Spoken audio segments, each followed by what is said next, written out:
তার লোমগুলো কাইটা রাখি, ওযু অবস্থায় থাকে, যে কোনো সময় মালাকুল মউত তাকে পাকড়াও করতে পারে, ঠিক কিনা বলেন? আল্লাহর নবী সরকার দু আলমের ইন্তেকালের আগে আল্লাহর নবী আম্মা জান আয়েশাকে বলে, আয়েশা রে আমার মিসওয়াকটা দাও।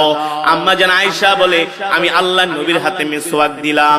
আল্লাহর নবী সুন্দর করে মিসওয়াক করতেছেন। মিসওয়াক করার পরে উত্তম রূপে আল্লাহর নবী ওযু করলেন। আমি জিজ্ঞেস করলাম, ও প্রাণের স্বামী আল্লাহর নবী, আপনি এত সুন্দর করে মিসওয়াক করতেছেন, ওযু করতেছেন, কারণ কি?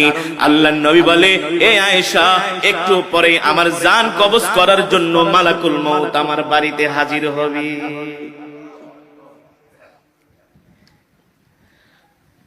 মৃত্যু এমন একটা কঠিন বিষয়, আল্লাহ তাআলা বলে, এই মৃত্যু থেকে কেউ বাঁচতে পারে নাই, তোরাও বাঁচতে পারবি না রে বান্দা।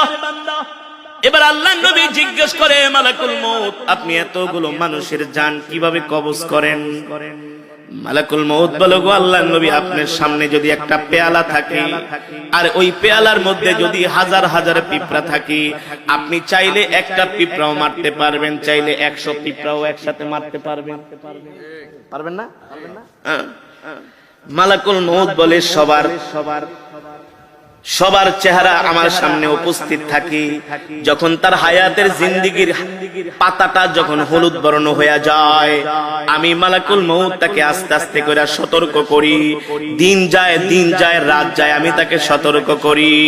যখন তার একেবারে হায়াতের জিন্দেগির পাতাটা আস্তে করে জমিন থেকে, আস্তে করে গাছ থেকে খসে জমিনের দিকে আসে, তখন আমি মালাকুল মউত তার জান কবজ করার জন্য তার বাড়িতে হাজির হই। হইতে পারে সেটা দুপুর বেলা, হতে পারে সেটা রাত 3টা 5 মিনিট, ঠিক কিনা বলেন? অনেক মানুষ দুপুরে মারা যায় না, দুপুর 2টা বাজে মারা যায়। আমরা মনে মনে বলি, আহ, লোকটা দুপুরের খাওয়ানো খাইতে পারলো না। আরে আল্লাহ চাইলে তো তাকে দুপুরের খাবারটা খাওয়াই মরণ দিতে পারতেন, ঠিক কিনা বলেন? আল্লাহ বলেন, না না না, ইদা জা আজালুহুম লা ইস্তাখিরুনা সাআতাও ওয়া লা ইস্তাকদিমুন। আমি আল্লাহ প্রত্যেকটা মানুষের হায়াতের জিন্দেগির একটা সময় নির্ধারণ করছি। এ বান্দা, তোমার মৃত্যু 1 মিনিট আগেও হবে না, তোমার মৃত্যু 1 মিনিট পরেও হবে না। আমি আল্লাহ যখন নির্ধারণ করছি তখনই তোমার কেবল মৃত্যু হবে, ঠিক কিনা বলেন?